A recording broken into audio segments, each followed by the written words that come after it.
Ce week-end, c'est la nuit des musées. Brest, Quimper, Trévargan, Ouessant et évidemment le port musée de Douarnenez participent à la fête. Yann Kellig-Soto, bonjour. Bonjour. Kellig-Yann Coto, pardon. Vous êtes le conservateur du port musée. Vous avez eu un succès assez important les précédentes années sur la nuit des musées. Oui, c'est un moment important pour nous. C'est une manière de découvrir nos collections de façon complètement différente, souvent décalée, en faisant appel à des artistes, parfois à des technologies complètement innovantes. Donc ce sont, oui, l'année dernière, nous avons eu à peu près 2000 visiteurs qui se sont bousculés au port musée pendant le week-end. Alors, cette année, vous avez choisi à la fois des jeux bretons et de la musique sur les alentours aussi du port, parce que le port musée, c'est à la fois le musée, le bâtiment et le port-rue. Et une partie du port-rue avec cette collection de bateaux à flot. C'est aussi ce week-end à Douarnenez en fait une conjonction de trois événements.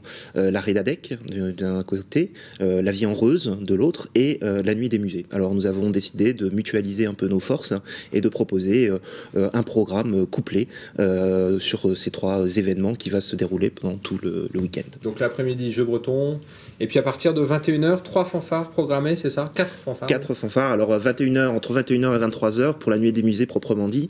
Effectivement, nous allons proposer des concerts sur l'eau de 4 fanfares, dont l'une vient de Montpellier, l'autre de Parthenay dans les Deux-Sèvres, la troisième de Lille et la quatrième vient de Hollande. Ce sont 4 fanfares professionnels qui vont se livrer à un petit jeu de joute musicale en utilisant nos bateaux comme étant leur scène où elles vont se déployer avec le caractère très festif et très déjanté qui les caractérise, des cuivres, des percussions.